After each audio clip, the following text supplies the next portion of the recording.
Hello दोस्तों, कैसे हैं आप सब। आशा करता हूँ कि आप सब ठीक ही होंगे। तो आज हम शुरू करने वाले हैं अपना एक क्लास 12th की एनसीईआरटी के लास्ट चैप्टर, जिसमें हम देखेंगे विचारक विश्वास और इमारतें। और हम इसमें पाएंगे कि बौद्ध धर्म जैन धर्म क्यों अस्तित्व में आता है और इसमें क्या क्या चीज़ें विद्यमान थी। तो ठीक है, देखेंगे कि कोई भी धार्मिक आंदोलन क्यों शुरू होता है। हम पाएंगे कि जो पिछला वाला धर्म था उसमें सामाजिक असमानता थी, वर्ण व्यवस्था विद्यमान थी, जिसमें हम व्यवस्था में देखेंगे कि जो हमारे ब्राह्मण क्षत्रिय थे उनको तो उच्च कोटि के रूप में माना जाता था। जो वैश्य और शूद्र थे उनको कर्मकांडी व्यवस्था में स्थान नहीं मिलता था। तो इसकी वजह से लोगों ने नए नए धर्म के प्रति आकर्षित होना शुरू हुए। कोई भी चीज़ें हो भाई, अगर आपके पास कोई कठिनाई है, आपको जहाँ सरलता मिलेगी तो वो उस हिसाब से इंसान आगे जाएगा। जैसे हम जैसे हमें नया मकान बनाना हुआ तो हम नया मकान क्यों बनाएंगे, क्योंकि हम देखेंगे पिछले वाले मकान में हमें कठिनाइयाँ थी, हमारा रहन सहन सारी चीज़ें वहाँ पर सुलभता के साथ नहीं उपस्थित थी, तो हम नए मकान में प्रवेश करते हैं। तो ऐसा ही धर्म के साथ एकदम ठीक ठीक ही है कि कोई भी धार्मिक आंदोलन शुरू इसलिए ही होता है कि पिछले वाले धर्म में ऐसी मतलब बुराइयां थी जो नए वाले धर्म में लोग सुलभता और सरलता के साथ उपस्थित हो सकें। ठीक है, तो हम पाते हैं कि बौद्ध और जैन धर्म शुरू क्यों होता है। ठीक, तो हम देखते हैं कि सामाजिक असमानता उस टाइम विद्यमान थी और वर्ण व्यवस्था भी विद्यमान थी। ठीक, और वैदिक कर्मकांडों की जटिलता उस समय बहुत ही विद्यमान थी। धार्मिक भ्रष्टाचार भी उत्पन्न होते हैं, दार्शनिक और आध्यात्मिक असंतोष भी उस टाइम होता है। व्यापार और शहरीकरण के माध्यम से भी नए धर्म का प्रचार प्रसार शुरू हुआ होता है। ठीक, देखते हैं कि बौद्ध और जैन धर्म क्यों आता है। ठीक, तो मतलब इसका वर्चस्व क्यों बढ़ना धीरे धीरे शुरू होता है। तो हम पाते हैं कि सभी वर्ग के लिए समानता और सामाजिक न्याय उपस्थित करवाता है। तो हम पाते हैं कि जो हमारा बौद्ध धर्म जैन धर्म था वो सभी वर्गों के लिए और सभी वर्णों के लिए अ, समानता और सामाजिक न्याय को मतलब उपलब्ध कराते हैं। अर्थात कोई भी वर्ण के हों, कोई भी जाति के हों, कोई भी लिंग के हों, आप बौद्ध धर्म में जैन धर्म में प्रवेश कर सकते थे। अर्थात इसकी इतनी ही मतलब सुलभता के कारण इसका वर्चस्व बहुत ही बढ़ता चला गया। दूसरा है इसमें दोनों धर्मों ने सरल और सुलभ सिद्धांत पर बल दिया जो आम जन के लिए सरल और सुलभ माना गया।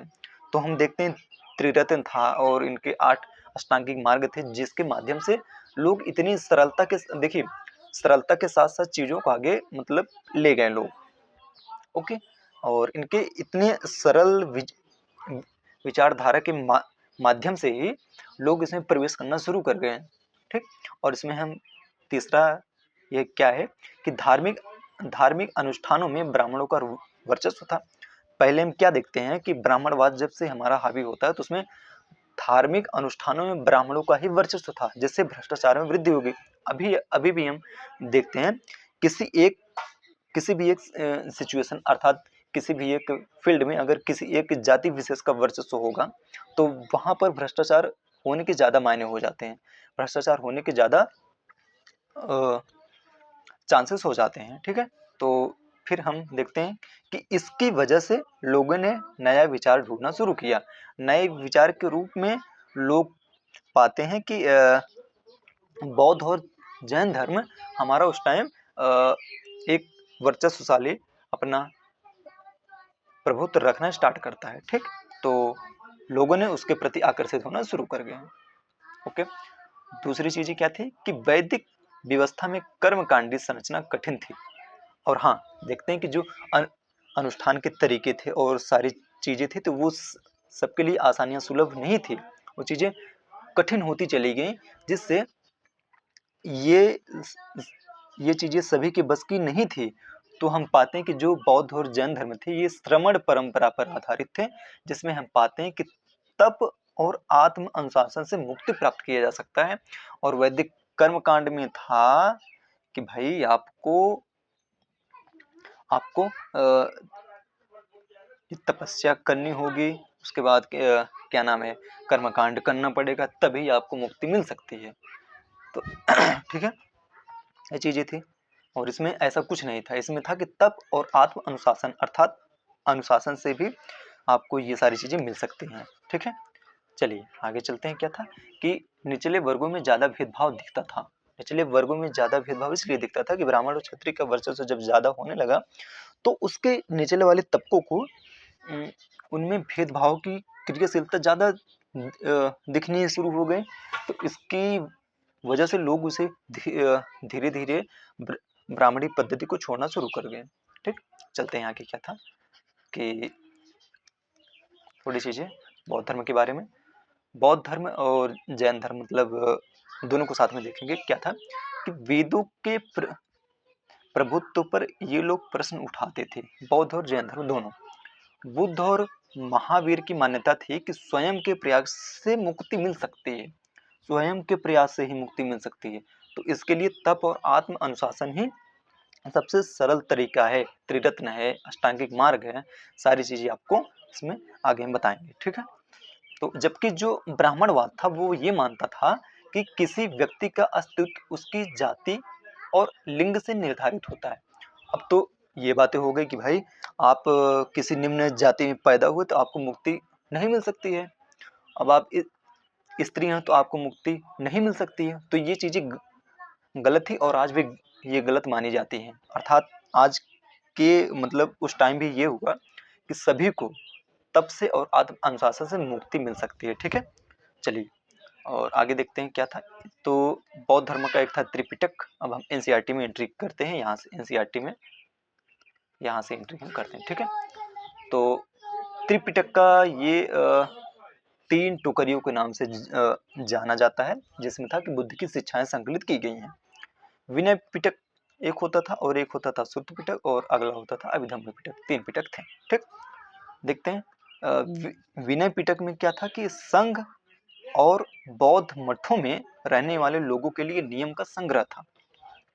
जो संघ में थे, बौद्ध मठ में थे, उनके लिए जो लोग उसमें रहते थे, निवास करते थे, उनके लिए ये नियम बनाए गए थे। आपको क्या क्या चीजें करनी है, क्या क्या चीजें नहीं करनी है, ये होता है विनय पिटक में संकलित था। ठीक, सुत्त पिटक में क्या है कि सुत्त पिटक में पूर्ण रूप से बुद्ध की शिक्षाएं संकलित की गई हैं।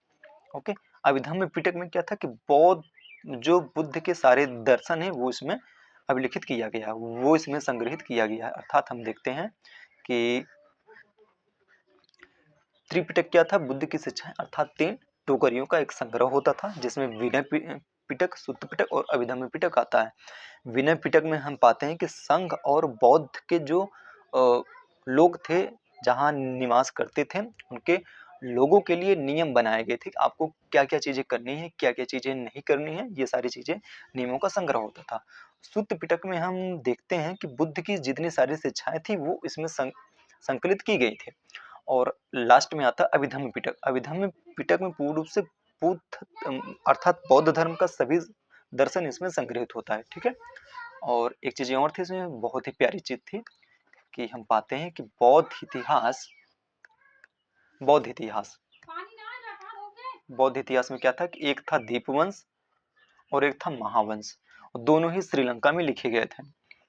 ठीक है, अधिकतर में हम अर्थात जो दीपवंश और महावंश, इसकी जितनी भी मतलब वो थे, इसमें था अधिकतर में बुद्ध की जीवनी ही इसमें संकलित थी। ठीक है, और इनकी रचना श्रीलंका में की गई थी। ये शायद पीसीएस में पूछा गया, शायद 2019 या 20 में ऐसे आया हुआ था। ठीक है, तो ये सारी चीजें थी।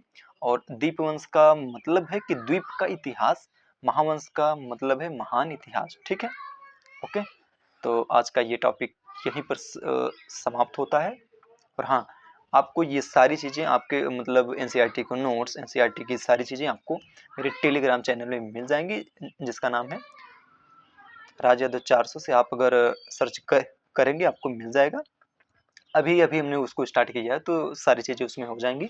ठीक है, तो आपको यहाँ पर अपडेट वो सारी चीज़ें आपको मिलेंगी। Okay, thank you. तो आप इस चैनल को ज्वाइन कर लें।